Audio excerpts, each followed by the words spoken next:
हा सक्ती करण्याचा भाग नाही आहे. हा खरं तर आपण कशा पद्धतीनं पुढे जावं राष्ट्रीय संकट आल्यानंतर त्याचा हा भाग आहे. आपण असं म्हणतोय की माननीय नरेंद्र मोदी साहेबांनी जे आव्हान केलेलं आहे त्याला आम्ही देखील सगळ्यांनी प्रतिसाद दिलेला आहे. शिवसेनेचे मुख्य नेते पक्षप्रमुख आदरणीय एकनाथ शिंदे साहेबांनी स्वतः ईव्ही व्हेकलमधनं जाण्याचा निर्णय घेतला. मी देखील त्यांचं बघून ईव्ही व्हेकलमधनं प्रवास करतो. अनेक आमचे मंत्री आता ईव्ही व्हेकलमधनं प्रवास करतील. त्याच्यानंतर आमचे ताफे जे होते, आमच्या ताफ्यांमध्ये अधिकाऱ्यांच्या गाड्या असायच्या, या आम्ही सगळ्या बंद करून टाकल्या. त्याच्यानंतर जास्तीत जास्त मीटिंग ह्या ऑनलाईन करण्याच्या संदर्भामध्ये आम्ही प्रयत्न केले. एकनाथ शिंदे साहेबांच्या आदेशानं मी स्वतः माझ्या विभागामध्ये कालच रिव्ह्यू घेतला आणि जे आउटसोर्स करून आम्ही गाड्या घेतो त्या ट्रान्सपोर्टरना आम्ही सांगितलेलं आहे की आम्हाला डिझेल आणि पेट्रोलची गाडी नको, आम्हाला ईव्ही व्हेकल द्या. ती देखील माझ्या डिपार्टमेंटमध्ये सुरुवात झालेली आहे.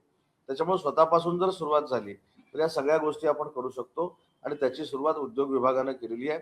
आणि विशेषतः स्वतः शिवसेना ज्यांच्या नेतृत्वाखाली चालते ते एकनाथ शिंदे साहेबांनी देखील केलेली आहे. पेट्रोल डिझेलचे दर वाढलेत. आज 3 रुपयांनी वाढ झालेली आहे. भाज्यांचे दर पण 40 ते 50% वाढले. महागाईचा भडका होतोय मुंबईमध्ये. नाही, त्याची प्रोव्हिजनच आपल्याला माननीय पंतप्रधान नरेंद्र मोदी साहेबांनी सांगितलेली आणि काल शरद पवार साहेबांनी देखील सांगितलं की माननीय नरेंद्र मोदी साहेबांनी जे आव्हान केलेलं आहे ते भारतातल्या जनतेनं गांभीर्यानं घेतलं पाहिजे, हे देखील काल शरद पवार साहेबांनी सांगितलेलं आहे. आणि मला असं वाटतं की शरद पवार साहेबांनी सांगितलेली स्टेटमेंट ही या सगळ्याचं उत्तर आहे. त्याच्यामध्ये मुख्यमंत्री मोदयांनी असं आवाहन केलेलं आहे की शक्यतो हा प्रवास टाळावा, पण आवश्यकता जर असेल तर त्या राज्याच्या उपमुख्यमंत्री आहेत, त्याच्यामुळं त्यांनी प्रवास केला त्याचं राजकीय भांडवल करण्याचं काहीच कारण नाही. आणि जिथं आवश्यक आहे तिथं प्रवास करावाच लागेल. अशी ज्यावेळी वेळ येईल त्यावेळी तो करावा, हीच मुख्यमंत्री मोदी यांची भूमिका आहे. आम्ही रद्द केलं ना.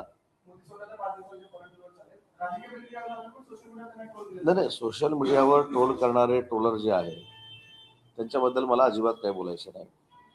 पण आपण नरेंद्र मोदी साहेबांचं नेतृत्व नक्की पंतप्रधान म्हणून मानतो, परंतु ते जागतिक स्तरावरचं देखील नेतृत्व आहे.